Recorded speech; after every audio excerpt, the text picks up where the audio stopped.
देखो what is electrochemistry क्या होती है। व्हाट इज इलेक्ट्रोकेमिस्ट्री, ठीक है।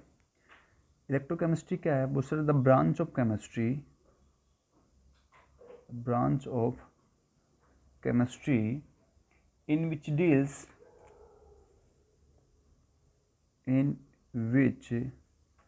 deals the study of relationship in between chemical energy to किस किस के बीच में, इलेक्ट्रिकल एनर्जी और chemical energy, relationship in between chemical energy to electrical energy change during the redox.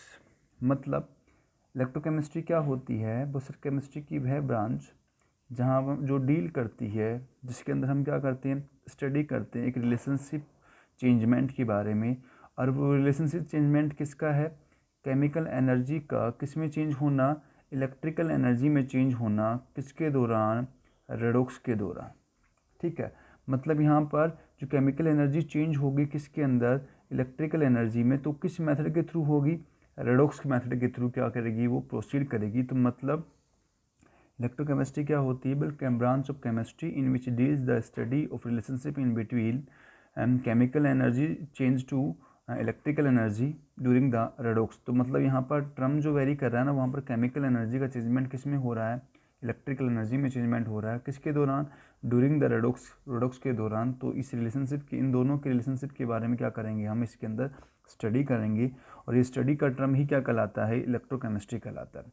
तो ये थोड़ा सा ना देख लेना, क्योंकि मैंने स्टार्टिंग में थोड़ा सा ध्यान नहीं था, तो ये वहाँ पर मैंने electrical energy change to chemical energy कर रखा था, तो बाई मिस्टेक वो थोड़ा हो गया। तो यहाँ पर चेंजमेंट जो होता है वो केमिकल एनर्जी से कहाँ होता है, इलेक्ट्रिकल एनर्जी में चेंजमेंट होता है। तो ये थोड़ा सा ध्यान रखना है इस चीज़ का। तो इन दोनों के रिलेशनशिप के बारे में बात कर रखी है, तो वहाँ रिलेशनशिप तो मैंने सही दिखा रखा है, पर वहाँ मैंने चेंजमेंट थोड़ा सा रॉन्ग हो गया। तो केमिकल एनर्जी का चेंजमेंट किस में होता है, इलेक्ट्रिकल एनर्जी में होता है, समझे मेरी बात को। तो chemical energy to electrical energy में जो चेंजमेंट आएगा उन दोनों के बीच कब, ड्यूरिंग द रेडॉक्स आएगा। तो उस दोनों के बीच का रिलेशनशिप जो टर्म है ना, उस के बारे में क्या करना, स्टडी करना, क्या कहलाएगा, इलेक्ट्रोकेमिस्ट्री कहलाएगा, ठीक है। तो बाकी का जो रेडॉक्स क्या होता है, कितने टाइप का होता है, क्या वर्क करता है, वो मैंने बाकी का आगे कंटिन्यू वीडियो में मैंने डाल रखा है, तो वो कंटिन्यू देखते रहें, क्योंकि मैं इस छोटे से पार्ट्स को मैं ऐड कर दूंगा। तो ध्यान रखना है यहाँ पर थोड़ा सा, ठीक है। थैंक यू, मिलते हैं नेक्स्ट क्लास में। कंपोनेंट के अंदर रेडॉक्स का जो टर्म होता है ना, तो रेडॉक्स जो पार्ट है वो दो पार्ट से मिलके बना हुआ है। एक पार्ट होता है रिडक्शन, जिसका मतलब है रेड। दूसरा पार्ट होता है ऑक्सीडेशन, जिसका मतलब है ऑक्स। तो दोनों को मिलाएंगे तो रेडॉक्स, तो मतलब रिडक्शन हाफ रिएक्शन और oxidation half reaction. Reduction half और ऑक्सीडेशन हाफ रिएक्शन जब आपस में कंबाइन होती हैं तो क्या बनती है, एक कंप्लीट रेडॉक्स बनती है। मतलब इसका मतलब क्या हुआ कि रिडक्शन हाफ रिएक्शन और ऑक्सीडेशन हाफ रिएक्शन एक दूसरे की क्या होती हैं, कंप्लीमेंट्री रिएक्शन होती हैं, मतलब पूरक रिएक्शन होती हैं। मतलब रिडॉक्स तभी होगी जब रिडक्शन और ऑक्सीडेशन दोनों होंगे। अगर रिडक्शन हो रहा है, ऑक्सीडेशन नहीं हो रहा है, तो भी रिडॉक्स नहीं होगी। अगर ऑक्सीडेशन हो रहा है और अगर रिडक्शन नहीं हो रहा है, तो भी रिडॉक्स नहीं होगा। तो मतलब रिडॉक्स करवाने के लिए रिडक्शन और ऑक्सीडेशन दोनों का होना ज़रूरी है, समझे मेरी बात को। अब सर क्या होता है, व्हाट इज, अब मैं इस रिडक्शन प्रोसेस को समझता हूँ। रिडक्शन क्या है, ऑक्सीडेशन क्या होता है, किसके थ्रू। वो सर 11th के अंदर हमने 3 मेथड पढ़े थे रेडॉक्स के। कौन कौन सा, क्लासिकल मेथड पढ़ा था, दूसरा मेथड हमने पढ़ा था इलेक्ट्रॉन ट्रांसफर कॉन्सेप्ट मेथड, तीसरा हमने पढ़ा था बाई ऑक्सीडेशन नंबर मेथड। तो हम यहाँ पर जिस मेथड की बात करेंगे उस मेथड का नाम है क्या है, by electron transfer method. By electron transfer method के थ्रू मैं बताता हूँ कि what is reduction, what is oxidation. Reduction क्या है, रिडक्शन एक ऐसा प्रोसेस होता है, रिडक्शन क्या है बोले, एक ऐसा प्रोसेस जहाँ पर गेन ऑफ इलेक्ट्रॉन की बात की जाती है। मतलब कोई भी स्पीसीज इलेक्ट्रॉन गेन करती है और ए नेगेटिव में चेंज हो गई, तो जहाँ पर गेन ऑफ इलेक्ट्रॉन का टर्म वेरी करता है जिस प्रोसेस के दौरान, वो रिएक्शन कहलाती है। और दूसरा ऑक्सीडेशन क्या होता है, बोल सर एक ऐसा प्रोसेस जहाँ पर लॉस ऑफ इलेक्ट्रॉन की बात की जाती है, जिस प्रोसेस के दौरान क्या किया जाता है, इलेक्ट्रॉन लॉस किए जाते हैं, वो क्या कहलाता है यहाँ पर ऑक्सीडेशन रिएक्शन कहलाती है। मतलब कि वही ए अगर अपना इलेक्ट्रॉन लॉस करता है तो इस तरीके से वेरी करेगा। समझ गए मेरी बात को। तो रिडक्शन हाफ और ऑक्सीडेशन हाफ रिएक्शन के बारे में हमने करी है बात, जहाँ पर गेन ऑफ इलेक्ट्रॉन और लॉस ऑफ इलेक्ट्रॉन के बारे में बात की जाती है। ठीक है, अब क्या कह रहा है कि सर यहाँ पर जब मैंने प्रोसेस की बात कर रही तो यहाँ पर हम एक टर्म की बात और कर लेते हैं जिसका नाम हमारे पास में क्या है सर, रिड्यूसिंग एजेंट क्या होते हैं। रिड्यूसिंग एजेंट क्या होते हैं, और एक टर्म हम पढ़ लेते हैं कौन सा वाला यहाँ पर, ऑक्सीडेंट वाला। ऑक्सीडेंट या ऑक्सीडाइजिंग एजेंट क्या होते हैं। अब जब मैं एजेंट की ही बात करता हूँ तो मतलब मैं एक पर्टिकुलर स्पीसीज़ के बारे में बात करता हूँ। तो रिड्यूसिंग एजेंट जो होती हैं वो एक ऐसी स्पीसीज़ होती है, एक ऐसी स्पीसीज़ जो क्या करती है यहाँ पर कंपोनेंट के अंदर इलेक्ट्रॉन लॉस करती है। तो मतलब जो स्पीसीज़ इलेक्ट्रॉन लॉस करती है वो क्या कहलाती है, रिड्यूसिंग एजेंट कहलाती है। और जो स्पीसीज़ इलेक्ट्रॉन क्या करती है, गेन करती है, तो वो क्या कहलाती है, ऑक्सीडाइजिंग एजेंट कहलाती है। मतलब जो सब्सटेंस क्या करते हैं, इलेक्ट्रॉन लॉस करते हैं, उनको एज ए वर्क किया जाता है रिड्यूसिंग एजेंट की तरह। और जो सब्सटेंस या जो स्पीसीज़ इलेक्ट्रॉन गेन करती है वो एज ए वर्क करती है किसकी तरह, ऑक्सीडाइजिंग एजेंट की तरह। तो इसका मतलब ये हुआ कि रिड्यूसिंग एजेंट वो स्पीसीज़ होती है जो किस में पार्टिसिपेट करती हैं, कहने का मतलब यहाँ पर टर्म की अगर हम बात करें तो ऑक्सीडेशन प्रोसेस के अंदर। मतलब ये किस में पार्टिसिपेट करती हैं, वो रिड्यूसिंग एजेंट जो पार्टिसिपेट करते हैं वो किस प्रोसेस में पार्टिसिपेट करते हैं, वो ऑक्सीडेशन रिएक्शन में। और जो ऑक्सीडाइजिंग एजेंट होते हैं वो कौन सा प्रोसेस वेरी करते हैं, रिडक्शन प्रोसेस। तो रिडक्शन रिएक्शन के अंदर पार्टिसिपेट करने वाली स्पीसीज ऑक्सीडेंट होती है, और ऑक्सीडेशन में पार्टिसिपेट करने वाली स्पीसीज जो होती है वो कौन सी होती है, रिड्यूसिंग एजेंट की तरह वर्क करती है। मतलब जो प्रोसेस होता है उसके एजेंट उसके अपोजिट वर्क करते हैं। तो मतलब रिडक्शन के अंदर ऑक्सीडेंट पार्टिसिपेट करते हैं, समझे मेरी बात को, क्योंकि यहाँ पर लॉस होगा तो वो स्पीसीज गेन करेगी, और यहाँ पर ये लॉस करेगा तो यहाँ पर टर्म का अगर हम बात करें तो स्पीसीज का टर्म वेरी करेगी यहाँ पर।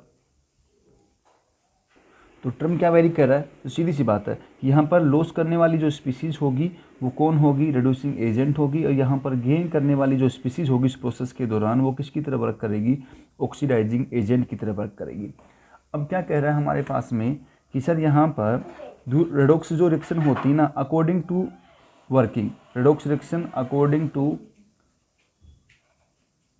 वर्किंग प्रोसेस कितने टाइप का होता है, बोला अकॉर्डिंग टू रेडॉक्स जो होता है अकॉर्डिंग टू वर्किंग प्रोसेस होता है। रेडॉक्स जो रिएक्शन होती है वो दो टाइप की होती है। कौन कौन सी, बोले सर एक होती है डायरेक्ट रेडॉक्स,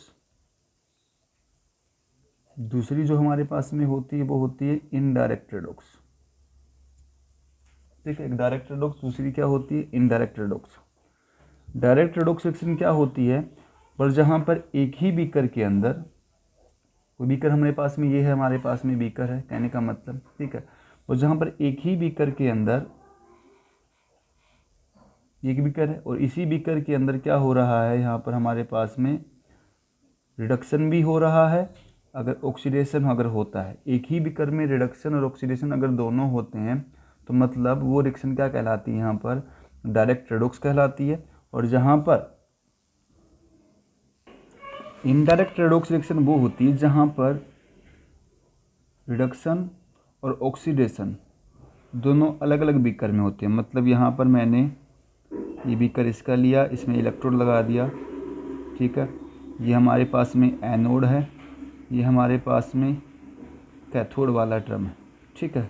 और यहाँ पर क्या होगा कि मैं इन दोनों को जोड़ दूँ यहाँ पर इस तरीके से, तो यहाँ पर देखो ऑक्सीडेशन अलग बीकर में हो रहा है और रिडक्शन क्या हो रहा है सर, अलग बीकर में हो रहा है।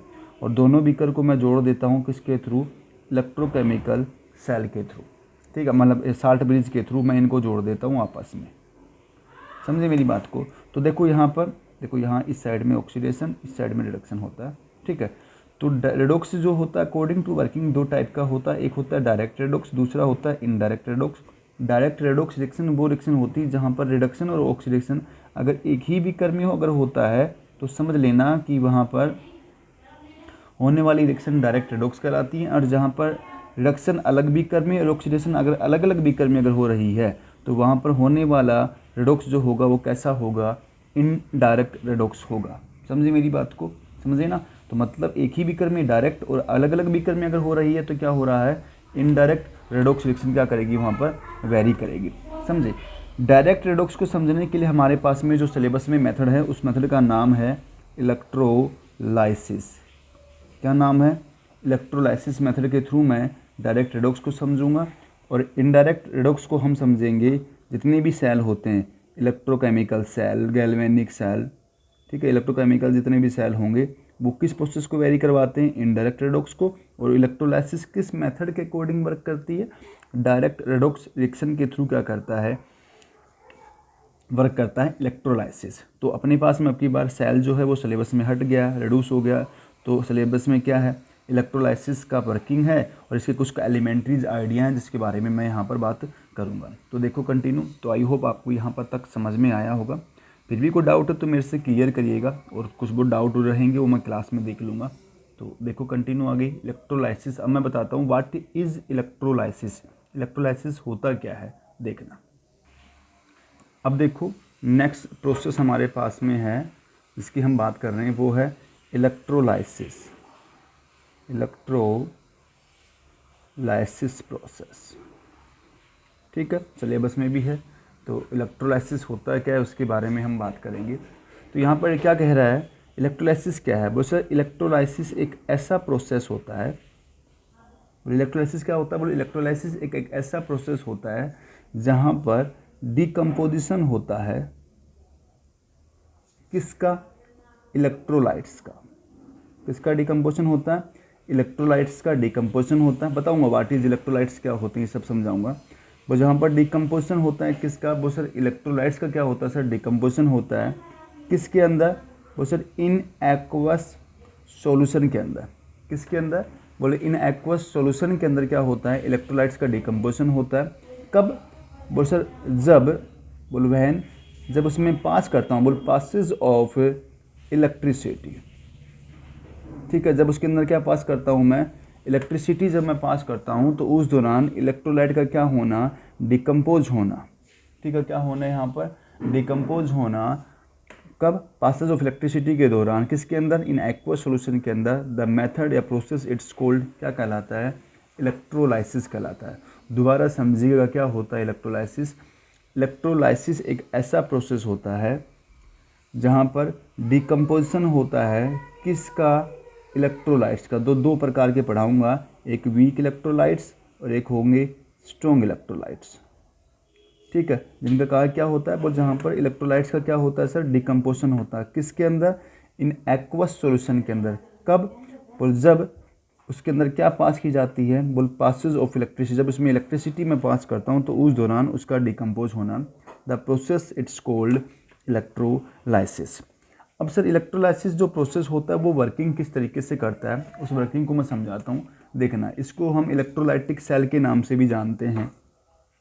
किस नाम से, इलेक्ट्रोलाइटिक सेल के नाम से भी जानते हैं, क्योंकि यहाँ पर जो करंट पास हो रहा है ना वो किसके थ्रू हो रहा है, करंट पास आयनों के थ्रू हो रहा है करंट पास। क्योंकि इलेक्ट्रोलाइट्स डिकम्पोज होंगे तो क्या मिलेगा, फ्री आयन मिलेगा अपने को। तो फ्री आयन के थ्रू क्या होगा, करंट का क्या होगा, एक्सचेंज होगा कैथोड और एनोड के बीच के अंदर।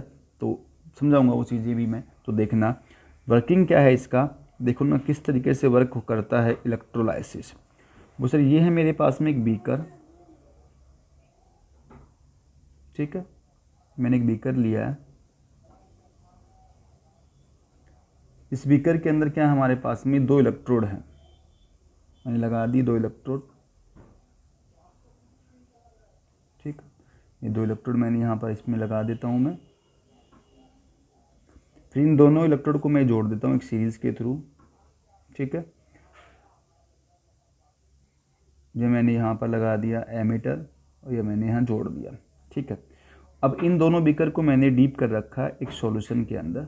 तो आप समझ जाना यहाँ सॉल्यूशन भरा हुआ है, ठीक है। ये एक्वस सॉल्यूशन है इसके अंदर, ठीक है। यहाँ पर ये बीकर जो है, ये जो है इस पे चार्ज है पॉजिटिव, इस पे चार्ज है नेगेटिव। पॉजिटिव वाला यहाँ पर क्या है, एनोड है, और यहाँ पर नेगेटिव वाला क्या है, यहाँ पर कैथोड है। समझ गए मेरी बात को। अब एनोड पे क्या होता है, सब बच्चे जानते हैं, ऑक्सीडेशन होगा। कैथोड पे क्या होगा, रिडक्शन होगा। समझे मेरी बात को।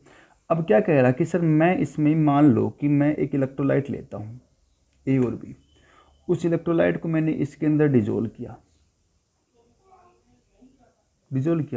तो क्या होगा, डिकम्पोज होगा, ए प्लस का और बी माइनस का, टूट गया फिर ये आयन के अंदर। अब आपको पता है कि यहाँ ये जो इलेक्ट्रोड है इस पे चार्ज कैसा है, नेगेटिव है, और कैसा पोल है, कैथोड। तो कैथोड पे कौन जाता है, पॉजिटिव वाला कैथोड पे, और नेगेटिव वाला कहाँ जाएगा, एनोड पे। तो कैथोड पे तो कौन जाएगा, ए पॉजिटिव, और एनोड पे कौन जाएगा, बी नेगेटिव। तो बी नेगेटिव एनोड पे जाके क्या करेगा, ऑक्सीडेशन करेगा। कैथोड जो है पॉजिटिव वाला जो है कैथोड पे जाके क्या करेगा, रिडक्शन करेगा। क्यों करेगा रिडक्शन, क्योंकि यहाँ पर नेगेटिव चार्ज की वजह से ये इलेक्ट्रॉन अपने आप को गेन करेगा और न्यूट्रलाइज कर लेगा, यहाँ पर लॉस करेगा और न्यूट्रलाइज कर लेगा। कैसे दोस्तों देखो, अगर ए पॉजिटिव इस इलेक्ट्रोड पे जाके डिपॉजिट हुआ, नंबर ऑफ ए पॉजिटिव आए, ठीक है, तो जितना जगह आता है उतना मैं डिपॉजिट करवाऊंगा। तो ये नेगेटिव पोल है, तो यहाँ इस इलेक्ट्रोड, ये इलेक्ट्रोड जो है वो इलेक्ट्रॉन रिच है, ये इलेक्ट्रोड कैसा है, इलेक्ट्रॉन डेफिशिएंट है। तो ये क्या करेगा, अपने आप को इलेक्ट्रॉन गेन करेगा, मतलब ये इलेक्ट्रोड इसको क्या देगा, इलेक्ट्रॉन देगा। जैसे इलेक्ट्रॉन देगा तो ये अपने आप को किस फॉर्म में रिलीज कर देगा, ए फॉर्म में, हाँ या ना, न्यूट्रलाइज हो गया ना। ए पॉजिटिव आयन में डिपॉजिट हुआ, इस इलेक्ट्रोड ने इसको इलेक्ट्रॉन सप्लाई किया, इसने इलेक्ट्रॉन गेन किया और अपने आप को क्या कर लिया, न्यूट्रलाइज। मतलब ये न्यूट्रलाइज होगा, क्या हो जाएगा, रिलीज हो जाएगा। तो एक आयन कंपोनेंट का फ्री आयन में चेंज होना, इस चेंज को हमने नाम दिया है प्राइमरी चेंज। क्या नाम दिया है, प्राइमरी चेंज। अब दूसरा देखो टर्म क्या हमारे पास में, दूसरा टर्म है बी नेगेटिव। अब सर इस पोल पे बी नेगेटिव जाके डिपॉजिट हो रहा है, समझिए मेरी बात को, क्या जाके डिपॉजिट हो रहा है, बी नेगेटिव। क्यों, क्योंकि ये पोल का चार्ज कैसा है, पॉजिटिव है, इसका क्या था, नेगेटिव। तो अपोजिट चार्ज ऑफ अट्रैक्शन तो वेरी करेगा ना कंपोनेंट के अंदर। तो बी नेगेटिव जब इस पे जाएगा तो ये इलेक्ट्रोड कैसा था, इलेक्ट्रॉन डेफिशिएंट था। तो बी जैसे इस पे जाएगा तो इलेक्ट्रॉन क्या कर देगा, लॉस कर देगा और अपने आप को चेंज किस में कर लेगा, बी में चेंज कर लेगा। इसने भी बी में चेंज किया, इसने भी बी में चेंज कर लिया, सब ने क्या कर दिया, इलेक्ट्रॉन लॉस किया, इसने भी इलेक्ट्रॉन लॉस किया, इसने भी इलेक्ट्रॉन लॉस किया, और क्या सब किस में चेंज हो गया, बी में चेंज हो गया।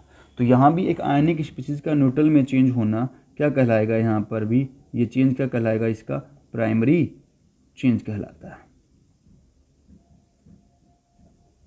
समझे मेरी बात को, क्या हुआ, इस चेंज को हमने क्या नाम दिया, प्राइमरी चेंज के नाम से हमने इसको जाना है। समझ गए मेरी बात को। तो प्राइमरी चेंज के अकॉर्डिंग यहाँ पर वर्क किया गया। अब क्या कई बार क्या होता है, जैसे यहाँ पर जैसे बी नेगेटिव अपना इलेक्ट्रॉन लॉस करता है, तो कई स्पीसीज ऐसी होती है जो एक सिंगल चेंज के साथ में अपने आप को स्टेबलाइज कर लेती हैं, पर कई स्पीसीज ऐसी होती हैं जहाँ पर कंपोनेंट न्यूट्रलाइज होता है ना, उस दौरान स्टेबल होता नहीं है। जैसे फॉर एग्जाम्पल मैं क्लोरीन का ही ले लूँ, तो क्लोरीन पे नेगेटिव चार्ज का मतलब है कि क्लोरीन पे दो इलेक्ट्रॉन है, एक खुद का एक एक्स्ट्रा आया हुआ था। जिससे क्लोरीन ऑक्सीडाइज होगा तो क्लोरीन क्या होगा, Cl बच गया ना, अपने पास में एक फ्री रेडिकल वाला कंपोनेंट, इलेक्ट्रॉन का कर दिया इसने बाहर। अब ये जो क्लोरीन जब अपने आप कुछ में चेंज किया तो न्यूट्रल तो हो गया ये, पर ये कैसा है, अनस्टेबल है। और ये क्लोरीन अपने आप को स्टेबलाइज करने के लिए क्या करेगा, एक क्लोरीन और के साथ में एडिशन करके क्या बना देगा, Cl2। अभी क्या हो गया, स्टेबल। तो कहने का मतलब कि कई स्पीसीज ऐसी होती हैं जहाँ पर प्राइमरी चेंजमेंट के दौरान स्पीसीज अपने आप को न्यूट्रलाइज तो कर लेती है, पर क्या होती है, अनस्टेबल होती है। तो उस अनस्टेबल स्पीसीज को स्टेबलाइज करने के लिए जो मेथड, जो चेंज हम करते हैं, उस चेंज को हमने क्या नाम दे दिया, सेकेंडरी चेंजमेंट नाम दिया। क्या नाम दिया हमने उसको, सेकेंडरी चेंज नाम दिया। समझे मेरी बात को। तो यहाँ पर दो टाइप का चेंजमेंट होता है और यहाँ पर दोनों स्पीसीज एक दूसरे के रेस्पेक्ट में क्या होती हैं, न्यूट्रलाइज होती हैं। ये गेन करके न्यूट्रलाइज हो जाएगा और ये लॉस करके न्यूट्रलाइज हो जाएगा, ठीक है। और इस प्रोसेस को, इस वर्किंग के टर्म को हम क्या बोलते हैं, इलेक्ट्रोलाइसिस बोलते हैं। क्योंकि देखो इसने गेन किया, गेन क्यों किया, क्योंकि यहाँ पर नेगेटिव चार्ज था, क्योंकि यहाँ से लॉस हो रहा था, इलेक्ट्रॉन यहाँ मूवमेंट कर रहा है, यहाँ आया, इसने गेन किया, इसने न्यूट्रलाइज किया। ये फर्दर बी जो है इस ए से क्या करेगा, इलेक्ट्रॉन फिर गेन करेगा, बी नेगेटिव हो जाएगा, ए फिर पॉजिटिव हो जाएगा। तो ये वर्किंग का जो प्रोसेस है ना, कंटिन्यू क्या होता रहेगा, चलता रहेगा। इलेक्ट्रॉन लॉस और गेन का वर्किंग जो है वो कंटिन्यू चलता रहेगा। अब क्या होता है, अब इसमें क्वेश्चन क्या आते हैं, क्वेश्चन आता है कि भाई कोई स्पीसीज दे रखी है, उसमें से कैथोड पे कौन, अगर कोई मैं इलेक्ट्रोलाइट्स लेता हूँ, उस इलेक्ट्रोलाइट का मैं क्या करवाता हूँ, अगर डिकम्पोजिशन करवाता हूँ, तो डिकम्पोज करवाने के बाद में उनमें से कौन सी स्पीसीज कैथोड पे जाके डिपॉजिट या लिबरेट होती है, या एनोड पे कौन सी जाएगी, ठीक है। तो वो यहाँ पर अपने को बतानी होती है छोटे क्वेश्चनों के अंदर। तो जैसे मैं एक सिंपल सा एग्जांपल वो लेता हूँ, जहाँ पर एक कैटायन एक एनायन है। तो मैंने लिया NaCl, NaCl का मैंने एक्वस सॉल्यूशन के अंदर करवा दिया इलेक्ट्रोलाइसिस, क्या बना, Na का पॉजिटिव बना एक्वस का, Cl नेगेटिव बना एक्वस का। समझ गए मेरी बात को, Na पॉजिटिव और Cl नेगेटिव एक्वस बन गया। अब इसमें हमको पता है कैथोड वाला ये एनोड वाला, बोल एट कैथोड, कैथोड पे क्या करेगा ये भाई साहब, गेन करेगा इलेक्ट्रॉन, हो गया चेंज हो गया न्यूट्रल में, इस चेंज को बोला हमने प्राइमरी चेंज। एट एनोड पे हम बात करें तो एनोड पे कौन है, Cl नेगेटिव, इलेक्ट्रॉन लॉस किया, रेडिकल बना, इलेक्ट्रॉन लॉस हो गया, इस चेंज को तो हमने बोला प्राइमरी चेंज, क्योंकि एक आयन स्पीसीज न्यूट्रलाइज होगी। पर ये न्यूट्रल स्पीसीज कैसी नहीं है, स्टेबल नहीं है, और इसको स्टेबलाइज करने के लिए हमने क्या किया, एडिशन करवा दिया, और इस चेंज को हमने किस नाम से जाना, इसको हमने जाना सेकेंडरी चेंज के नाम से। किस नाम से, सेकेंडरी चेंजमेंट के नाम से। तो यहाँ पर आप कंफर्म होगा कि कैथोड पे जाके कौन जा रहा है, बोल सर सोडियम आयन, और एनोड पे कौन जा रहा है, क्लोरीन। समझे मेरी बात को, तो ये वाला टर्म यहाँ पर अपने को बताना है, क्लियर। तो ये चीज़ बतानी थी। अब क्या होता है, कई बार स्पीसीज के अंदर जो होता है, जिसमें एक से ज़्यादा कैटायन और एक से ज़्यादा क्या होते हैं, एनायन होते हैं, ठीक है। मतलब अगर एक ही मीडियम के अंदर दो कैटायन, ठीक है, यहाँ तो देखो एक कैटायन एक एनायन था, तो एक कैटायन को कैथोड पे, एनायन को कहाँ भेज दिया, एनोड पे, कोई दिक्कत नहीं हुई। अगर उस मीडियम में इलेक्ट्रोलाइट्स जब आप डिजोल्व करोगे तो आपको दो कैटायन या दो एनायन मिल जाए, तो आप कैसे डिसाइड करोगे कि कैथोड पे कौन जाएगा और एनोड पे कौन जाएगा। तो उसका मैं एक एग्जांपल आपको समझाता हूँ, ठीक है। एग्जांपल क्या है सुनना, NCERT में भी होगा। मैं करवा रहा हूँ इलेक्ट्रोलाइसिस किसका, ऑफ एसिडिक वाटर का, ठीक है। मतलब क्या हुआ देखना भाई, क्या टर्म वेरी करेगा यहाँ पर, बस सर ये H2O है, इलेक्ट्रोलाइसिस करवाया, H का पॉजिटिव OH नेगेटिव बना, सब एक्वस मीडियम है, ये एसिडिक मीडियम था, H2SO4, समझे मेरी बात को, 2H का पॉजिटिव एक्वस और 2SO4 का माइनस का 2 एक्वस। तो अब दो कैथोड हैं, कैटायन हैं, तो ये तो दोनों सेम हो गए, तो इनमें से तो कैथोड पे किसी को भेज दो, एक ही बात है। इन दोनों में एनोड पे कौन जाएगा, बोल एनोड पे सर यहाँ पर जाएगा ये वाला मेथड, ठीक है। अब ध्यान रखना, कैथोड अगर दो कैटायन दो एनायन अगर प्रेजेंस हैं, तो उनमें से कौन सा कैटायन और कौन सा एनायन कैथोड या एनोड पे जाकर के डिपॉजिट या लिबरेट होता है, ये डिपेंड करता है किसके ऊपर, सेल पोटेंशियल पे, सेल पोटेंशियल पे डिपेंड करता है। मतलब जिसका सेल पोटेंशियल जितना कम होगा उसके डिपॉजिट होने की टेंडेंसी उतनी ही ज़्यादा होगी। मतलब जिसका सेल पोटेंशियल जितना कम वो उतना ही जल्दी डिपॉजिट या लिबरेट होगा। समझे मेरी बात को, क्योंकि वो सेल पोटेंशियल डिपेंड करता है किस पे, इलेक्ट्रॉन गेन और इलेक्ट्रॉन लॉस टेंडेंसी पे, ठीक है। तो किसी स्पीसीज की इलेक्ट्रॉन गेन करने की टेंडेंसी ज़्यादा होती है, किसी की कम होती है। तो कहने का मतलब यहाँ पर जिसकी कम है तो वो अपने आप को ज़्यादा करने के लिए क्या करेगा, एनोड पे ज़्यादा है तो जल्दी लॉस करने की टेंडेंसी रखेगा, और कम है तो गेन करने की टेंडेंसी रखेगा। तो मतलब जिसका सेल पोटेंशियल जितना कम होगा उसके डिपॉजिट होने की टेंडेंसी उतनी ही क्या होगी, कैथोड और एनोड पे क्या होगी, डिपेंड करेगी। समझे मेरी बात को। अब ये टर्म जो है सेल पोटेंशियल वैल्यू आपको पता है, ई सेल की वैल्यू के अकॉर्डिंग हम डिसाइड करते हैं, जो भी प्लस माइनस में होती, कहने का मतलब, ठीक है। तो यहाँ पर कुछ एग्जांपल में आपको ये वैल्यू थोड़ी सी ध्यान रखनी पड़ेगी कि किसका सेल पोटेंशियल कम है, ठीक है। तो उसके अकॉर्डिंग हम बात करते हैं यहाँ पर। तो सेल पोटेंशियल दो टाइप का वेरी करता है, एक होता है रिडक्शन पोटेंशियल, एक होता है ऑक्सीडेशन पोटेंशियल। रिडक्शन पोटेंशियल में gain of electron tendency depend करती है, ऑक्सीडेशन पोटेंशियल में लॉस ऑफ इलेक्ट्रॉन की टेंडेंसी वेरी करता है। जिससे के अंदर इलेक्ट्रॉन गेन करने की टेंडेंसी ज़्यादा, उसका सेल पोटेंशियल ज़्यादा, जिसकी टेंडेंसी कम है उसका सेल पोटेंशियल भी क्या होगा, कम होगा। तो जिसकी गेन करने की टेंडेंसी कम होगी वो जाकर के क्या होगा, जाकर कैथोड पे जाएगा, और ऑक्सीडेशन में जिसकी लॉस करने का टेंडेंसी जितना कम होगा जल्दी आसानी से इजीली लॉस नहीं करेगा तो वो जा करके क्या होगा, उस पर डिपॉजिट होगा और इजीली क्या कर देगा, लॉस कर देगा। तो कहने का मतलब वो टर्म यहाँ पर वेरी करता है। अब हम यहाँ पर डिसाइड करते हैं एट एनोड पे, ठीक है। अब एनोड पे वाला टर्म देखना, एनोड पे क्या कह रहा है, बोल सर एनोड का टर्म हमारे पास में H पॉजिटिव, सॉरी क्या था, OH नेगेटिव, ऑक्सीडेशन करेगा OH प्लस में इलेक्ट्रॉन बाहर हो गया प्राइमरी चेंज, ऑक्सीडेशन हो गया। पर ये OH भाई साहब जो अपने पास में है तो क्या है, अनस्टेबल है। तो यहाँ पर जब इसके 4OH मॉलिक्यूल मैं लूँगा इसको बैलेंसिंग करने के लिए, तो 2H2O प्लस में O2 क्या होगा, बाहर हो जाएगा, टूट गया ना। तो मतलब एट एनोड पे जाके कौन डिपॉजिट हो रहा है, ऑक्सीजन हो रहा है। एट कैथोड पे अगर मैं बात करूँ, किसकी बात करूँ, अगर मैं कैथोड वाले की अगर मैं बात करता हूँ तो क्या होगा वो सर, एट कैथोड के लिए H का पॉजिटिव इलेक्ट्रॉन गेन करेगा, H रेडिकल चेंज हुआ, प्राइमरी चेंज, पर H रेडिकल कैसा है, अनस्टेबल है, तो गेन करेगा और अपने आप को चेंज किसमें कर लेगा, H2 के अंदर। ये क्या कहलाएगा, सेकेंडरी चेंज। तो सीधा सा मुद्दा ये था कि अगर किसी भी मीडियम के अंदर कैटायन और एनायन अगर मोर देन अगर 1 आते हैं तो उसमें से वो कैटायन वो एनायन जा करके उस इलेक्ट्रोड पे या उन इलेक्ट्रोड पे डिपॉजिट होगा जिनके सेल पोटेंशियल की वैल्यू क्या होगी, जितनी कम होगी। जिसकी जितनी कम होगी उसका डिपॉजिट होने का टेंडेंसी भी उतना ही क्या होगा, यहाँ पर डिपेंड करेगा। तो सेल पोटेंशियल मतलब यहाँ पर टर्म क्या है, डिस्चार्ज पोटेंशियल। इसका दूसरा टर्म क्या होता है, इसको बोलते हैं डिस्चार्ज पोटेंशियल के नाम से भी बोलते हैं।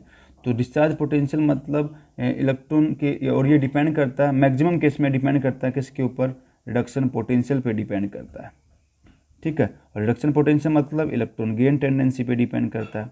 समझे मेरी बात को, मतलब किस पे डिपेंड कर रहा है, डिस्चार्ज पोटेंशियल जो है, इसका दूसरा जो नाम है क्या है, डिस्चार्ज पोटेंशियल, किस पे डिपेंड कर रहा है, रिडक्शन पोटेंशियल पे। और रिडक्शन पोटेंशियल मतलब इलेक्ट्रॉन की गेन टेंडेंसी पे।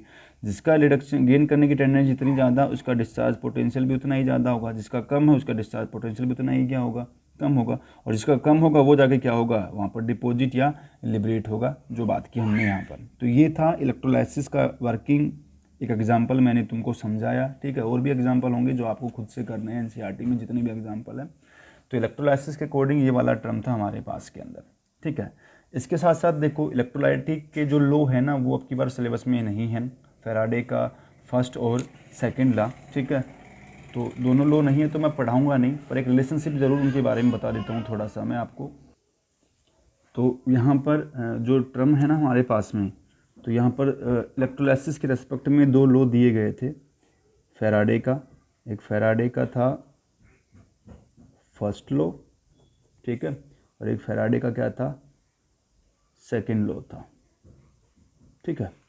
फर्स्ट लॉ का सिंपल टर्म बता देता हूँ, ज़्यादा मैं ब्रीफली नहीं जाऊँगा क्योंकि सिलेबस में है नहीं तो मैं पढ़ाऊँगा भी नहीं इसको इतना, ठीक है। फैराडे का फर्स्ट लॉ क्या होता है, फैराडे का फर्स्ट लॉ था कि कोई भी मेरे पास में एक अमाउंट ऑफ केमिकल रिएक्शन है, ठीक है, और उस अमाउंट ऑफ केमिकल रिएक्शन में से कितना अमाउंट ऑफ सब्सटेंस, ठीक है, जाकर के डिपॉजिट या लिबरेट होता है।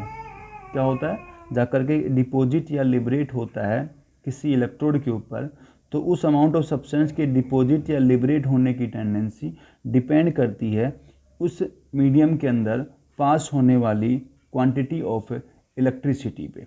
मतलब क्या है इस पे, क्योंकि मतलब W डायरेक्टली प्रोपोर्शनल होता है, क्योंकि W क्या है, W है अमाउंट ऑफ केमिकल सब्सटेंस जो क्या होता है, डिपॉजिट और लिबरेट होता है किसके ऊपर, कैथोड या एनोड के ऊपर। तो किसी भी अमाउंट ऑफ सब्सटेंस का क्या होना, डिपॉजिट या लिबरेट होना किसी इलेक्ट्रोड पे, वो डिपेंड करेगा उस दौरान पास होने वाली passage of quantity of electricity पे। जितनी क्वांटिटी ऑफ इलेक्ट्रिसिटी आप पास करोगे उतना ही अमाउंट ऑफ सब्सटेंस डिपॉजिट या लिबरेट होगा, जितना कम करोगे उतना ही कम डिपॉजिट होगा।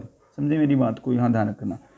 सेकंड लॉ क्या था, सेकंड लॉ क्या कह रहा है कि बस सेकंड लॉ कह रहा है यहाँ पर कंपोनेंट के अंदर कि मेरे पास में 2 क्या है, बीकर है, 2 बीकर के अंदर, तो दोनों बीकर में मैंने क्या डाल रखा है, सेम क्वांटिटी में मैंने क्या कर रखा है, उसके अंदर अमाउंट ऑफ सब्सटेंस डाल रखा है, अलग अलग बीकर में डिफरेंट कंपोनेंट डाल रखा है। मतलब क्या कर रखा है उसने कह रखा है कि भाई मेरे पास में ये 2 बीकर है दोनों बीकर में क्या है, डिफरेंट इलेक्ट्रोलाइट्स प्रेजेंस हैं मीडियम के रूप में, ठीक है। और उन दोनों को मैंने जोड़ रखा है एक सीरीज़ के थ्रू जोड़ दिया, जैसे एक सीरीज़ में जोड़ दिया, इसको इस सीरीज़ में जोड़ दिया मैंने यहाँ पर कंपोनेंट को लेकर के, ठीक है, ये जोड़ दिया, ठीक है। यहाँ पॉजिटिव, यहाँ पर क्या है नेगेटिव। और सर दो इलेक्ट्रोलाइटिक कंपोनेंट को मैंने क्या कर दिया, डिफरेंट इलेक्ट्रोलाइटिक सॉल्यूशन को मैंने क्या कर दिया, एक सीरीज में क्या कर दिया सर, कनेक्ट कर दिया यहाँ पर, ठीक है। किसमें, एक सीरीज में कनेक्ट कर दिया। इसमें जो भरा हुआ है वो AgNO3 का सॉल्यूशन है और इलेक्ट्रोड भी किसके हैं, Ag के। इसमें भरा हुआ है कॉपर सल्फेट का सॉल्यूशन, तो इलेक्ट्रोड भी किसके हैं, कॉपर के। तो ये क्या कहता है, ये कहता है कि यहाँ पर कितना अमाउंट ऑफ सब्सटेंस Ag का इस मीडियम से कहाँ जाके डिपॉजिट हो रहा है, इन इलेक्ट्रोड पे जाके डिपॉजिट हो रहा है, उसकी ये वैल्यू डिपेंड करती है, ठीक है, किसके ऊपर, उन्हीं कंपोनेंट के इक्विवेलेंट वेट की। मतलब डिपॉजिट अमाउंट ऑफ Ag की वैल्यू इस सॉल्यूशन से इन इलेक्ट्रोड पे Ag के डिपॉजिट होने की टेंडेंसी किस पे डिपेंड करती है, Ag के इक्विवेलेंट वेट ऑफ Ag पे डिपेंड करती है। ऐसे डिपॉजिट अमाउंट ऑफ किसकी वैल्यू, कॉपर की वैल्यू, किस में से, इस मीडियम में से इस पे जाना, डिपेंड करती है इक्विवेलेंट वेट ऑफ कॉपर के। जब दोनों का टर्म हट आया तो प्रोपोर्शनल हटेगा, तो यहाँ पर टर्म क्या आएगा, deposit amount of Ag deposit of, क्योंकि एक सीरीज में जुड़ा हो तो दोनों का रेशो निकाल लेंगे, Cu। प्रोपोर्शनल हटाया तो Z इलेक्ट्रोकेमिकल इक्विवेलेंट मैंने लगा दिया, इक्विवेलेंट वेट ऑफ Ag, और Z कांस्टेंट वैल्यू है यहाँ पर Cu। Z क्या है यहाँ पर, कैंसिल हो गया, Z को यहाँ बोलते हैं इलेक्ट्रोकेमिकल, क्या बोलते हैं Z को यहाँ पर, इलेक्ट्रोकेमिकल इक्विवेलेंट बोलते हैं। समझे मेरी बात को। तो मतलब सिंपल सा फैराडे का फर्स्ट लॉ सिंपल सा था कि भाई कोई भी अमाउंट ऑफ रिएक्शन आपके पास में से, उस अमाउंट ऑफ रिएक्शन में से कितना अमाउंट ऑफ सब्सटेंस वहाँ पर पार्टिसिपेट करने वाले इलेक्ट्रोड पे डिपॉजिट या लिबरेट होता है, उसकी ये वैल्यू डायरेक्टली प्रोपोर्शनल होती है वहाँ पर पास होने वाली क्वांटिटी ऑफ इलेक्ट्रिसिटी के ऊपर। दूसरा था सेकेंड लॉ फैराडे का कि जब आप दो डिफरेंट इलेक्ट्रोलाइट्स को एक सीरीज़ में कनेक्ट कर देते हैं, तो जब उनको एक सीरीज़ में कनेक्ट करके करेंगे तो उस दौरान उनका कितना अमाउंट ऑफ सब्सटेंस अपने ही इलेक्ट्रोड पे क्या होता है, डिपॉजिट होता है इन सॉल्यूशन में से। किस में से, सॉल्यूशन में से, सॉल्यूशन भी उन्हीं का होगा, तो उनके सॉल्यूशन में से कितना अमाउंट ऑफ सब्सटेंस इलेक्ट्रोड पे क्या होता है, डिपॉजिट होता है, उनकी ये वैल्यू डायरेक्टली प्रोपोर्शनल होती है जो अमाउंट डिपॉजिट हो रहा है उन्हीं के इक्विवेलेंट वेट के। मतलब डिपॉजिट अमाउंट ऑफ, अगर सिल्वर हो रहा है डिपॉजिट AgNO3 के सॉल्यूशन से सिल्वर के इलेक्ट्रोड पे, तो amount deposit amount of Ag की वैल्यू किसकी डायरेक्टली प्रोपोर्शनल होगी, सिल्वर के ही इक्विवेलेंट वेट के। कॉपर डिपॉजिट हो रहा है तो कॉपर के ही डायरेक्टली प्रोपोर्शनल होगी। तो आई होप यहाँ तक आपको फैराडे का फर्स्ट और सेकंड लॉ समझ में आया होगा। ज़्यादा ब्रीफ में डिटेल में गया नहीं क्योंकि सिलेबस में है नहीं, इसलिए समझे मेरी बात को, ठीक है। तो कुछ इसके टर्म और हैं, हम फैराडे की वैल्यू निकालना सिखाएंगे नेक्स्ट क्लास के अंदर, ठीक है। तो यहाँ तक पढ़ें, फिर भी कोई दिक्कत अगर आपको आ रही है वीडियो के अंदर तो प्लीज़ आप मुझे इन्फॉर्म करें, व्हाट्सएप मैसेज करें, कोई डाउट है तो क्लियर करें, तो प्लीज़ पढ़ें। तो कोशिश मेरी यही है कि 10 दिन के अंदर मैं इलेक्ट्रोकेमिस्ट्री आपको करवा दूँ कंप्लीट, ठीक है। फिर भी अगर आपको लगता है डाउट अगर हैं तो मैं क्लास में भी डाउट्स लेंगे हम, ठीक है, तो क्लियर कर देंगे, कोई ऐसी कोई बात नहीं है, ठीक है। तो प्लीज़ पढ़े, सीरियस होकर हर बच्चा पढ़े, टाइम पास नहीं करें, पढ़ लें भाई, हालत ख़राब कर रखी कोरोना ने, इसलिए पढ़ ले। थैंक यू, मिलते हैं नेक्स्ट क्लास के अंदर।